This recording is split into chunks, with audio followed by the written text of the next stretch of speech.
Hai, Assalamualaikum warahmatullahi wabarakatuh. Alhamdulillah bertemu lagi kita kali ini dalam bahagian yang kedua, tajuk jenis-jenis dosa.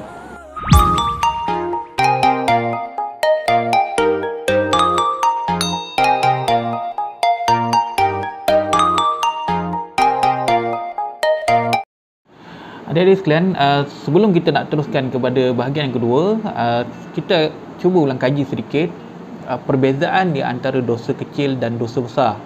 Okey, dosa kecil ialah perbuatan yang melanggar hukum syarak tetapi tidak ditentukan oleh Allah Subhanahu taala bentuk hukumannya sama ada di dunia maupun di akhirat kelak. Berbeza dengan dosa besar juga merupakan perbuatan yang melanggar hukum syarak tetapi Allah Subhanahu taala telah menetapkan bentuk hukumannya sama ada di dunia bahkan di akhirat kelak. Jadi ini yang kita kena faham terlebih dahulu, perbezaan di antara dosa besar dan juga dosa kecil. Jadi kali ini kita sama-sama lihat contoh-contoh dosa kecil terlebih dahulu. Okey, yang pertamanya di antara dosa-dosa kecil banyak sebenarnya tapi dirangkumkan dalam buku teks Pendidikan Islam tahun 5 ni hanya ada beberapa contoh.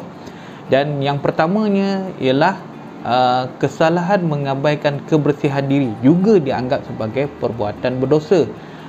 Mana kata kalau lah kita tak jaga kebersihan diri kita tak memberus gigi dengan elok, tak mandi, tak menjaga kebersihan pakaian, tempat tinggal misalnya, dia juga dianggap sebagai dosa tetapi ialah dosa termasuk dalam dosa-dosa kecil.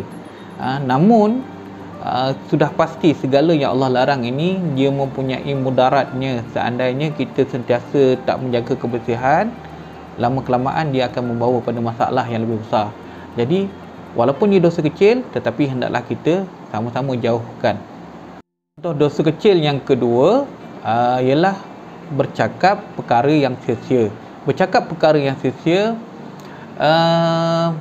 bermakna dia berkata-kata tanpa ada faedah. Dia bercakap seperti bercakap sekadar menyembang, sekadar bercakap hanya tidak memberi manfaat sama ada kepada diri dia maupun kepada orang lain yang mendengar.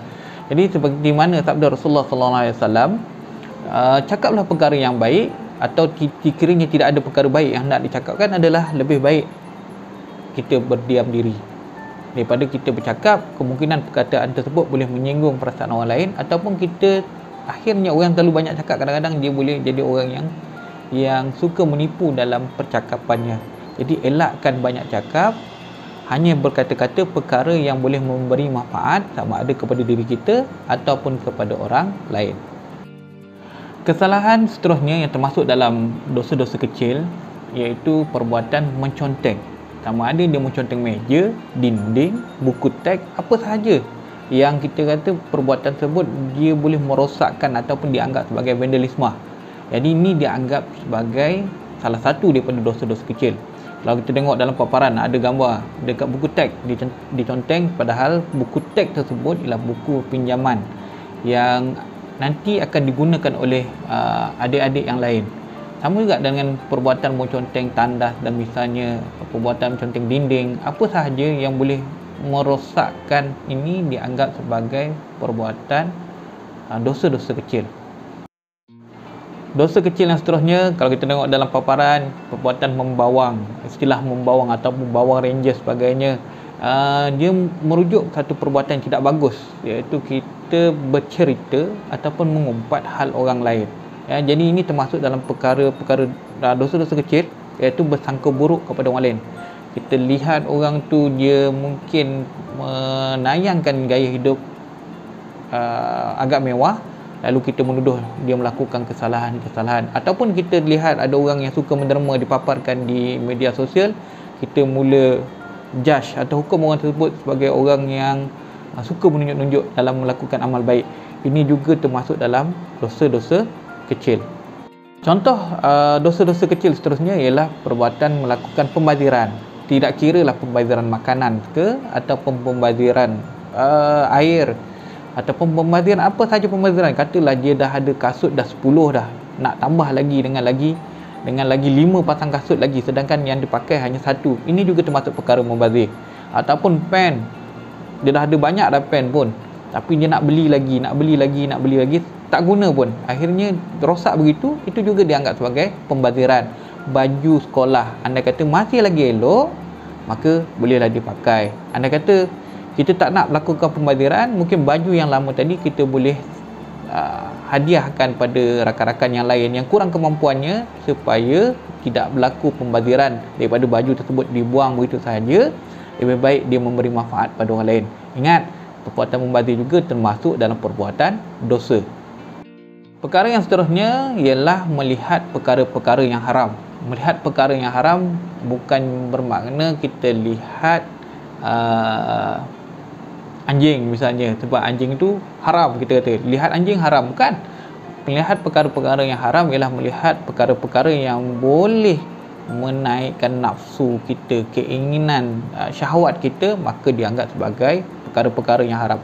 Bagi contohnya, dalam media sosial yang adik-adik semua layari, kadang-kadang ada paparan-paparan video yang tidak bagus, yang tidak sesuai untuk kita lihat.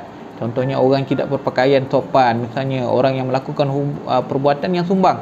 Maka elakkan melihat video-video ataupun gambar seperti ini. Kerana apabila seorang itu telah terjebak dengan suka melihat pada gambar-gambar yang kita kata gambar-gambar lucah, akhirnya dia akan menjerumuskan mereka dalam satu tabiat yang buruk, yang seterusnya amat sukar untuk mereka hindari. Jadi elakkan melihat perkara-perkara yang haram untuk kita lihat. Contoh dosa kecil yang seterusnya ialah perbuatan membuang sampah merata-rata.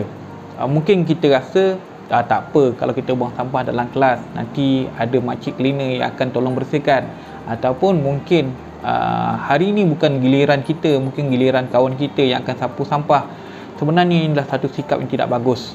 Perbuatan membuang sampah merata-rata juga dianggap sebagai perbuatan dosa. Bahkan tabiat ini, jika kita tidak ubah dalam usia yang kecil ini, kita takut nanti apabila sudah besar pun kita akan terbawa-bawa dengan sikap suka membuang sampah merata-rata. Sebab tu kita lihat kadang-kadang ada orang, dia sanggup buang sampah daripada dalam kereta, dia buang sampah ke keluar jalan. Ini satu sikap yang tidak bagus. Orang dah terpapang signboard tulis jangan buang sampah di sini, tetapi kita akan lihat nanti adanya insan-insan yang tak tahu membaca. Di tempat yang tulis jangan buang sampah di sinilah mereka akan buang sampah mereka di situ. Jadi ini satu sikap tidak bagus, kerana impaknya, kesannya bukan sahaja pada manusia, bahkan turut menjejaskan alam kita. Mungkin ada haiwan yang akan termakan sampah-sampah tersebut, yang mungkin nanti akan merosakkan ekosistem alam sekitar dan juga bumi yang kita cintai ini. Perbuatan bergaduh juga dianggap sebagai dosa.